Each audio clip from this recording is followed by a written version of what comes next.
Ready? Not yet. Ready? Jump. Jumping up and down. Jumping up and down. Jumping up and down. Down, Hosanna. Jumping up and down. Jumping up and down. Jumping up and down. Down, Hosanna.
We should pray. Let's pray.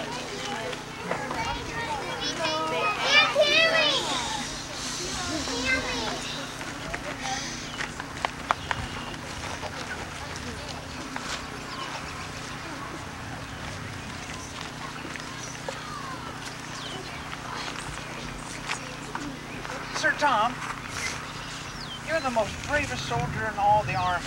Why can't you just one time bow down to King Dan?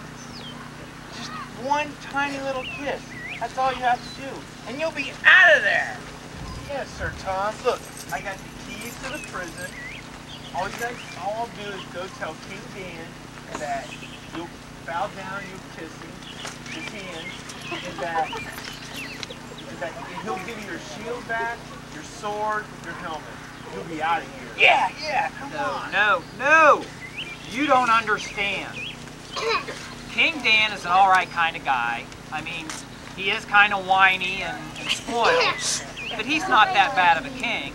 It's just that I love Jesus more.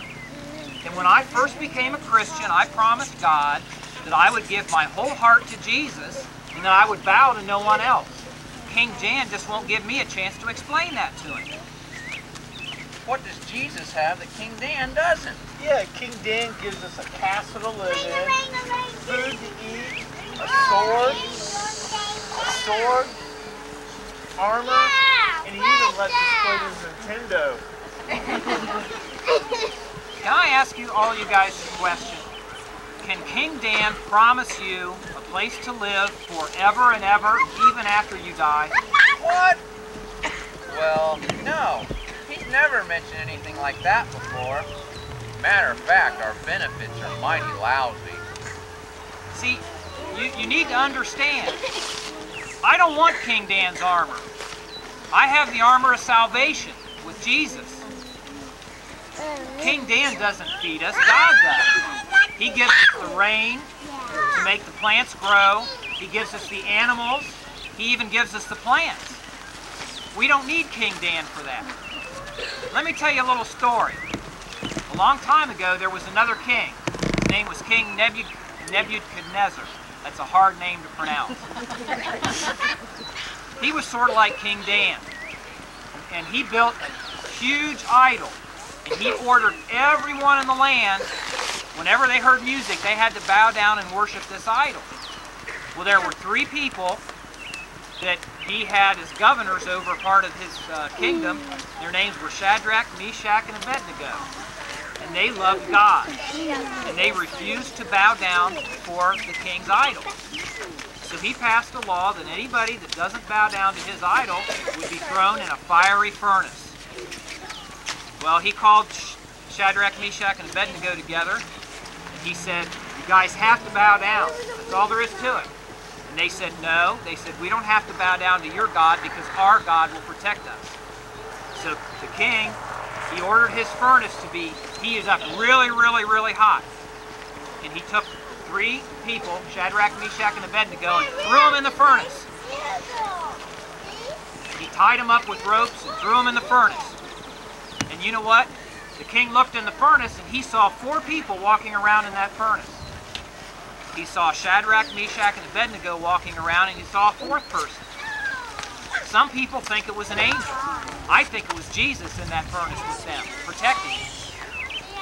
So the king ordered them to come out of the furnace, and the 3 of them came out. And not a hair on their head was burnt. Their clothes weren't burnt. They didn't even smell like smoke. God protected them. So the king ordered everyone in the kingdom to start worshiping God. And I'm hoping that that's what's going to happen here. I know that no matter what King Dan says or what he wants to have done to me, that God will protect me. That's why I won't bow down to him. So what you're saying, Sir Tom, is that if we become Christians, we'll have a place to live forever in heaven? That's right. And we won't have to bow down to King Dan? Nope. No more. Whoa. Here, let me unlock the door. Scoot over. We're coming in. Would you teach us about Jesus, Sir Tom? Sure I will. All I need is my Bible, and I have it right here. It's just like my American Express card. I don't go anywhere without it. Wait, Mother, let's go check on Sir Tom. Let's do it.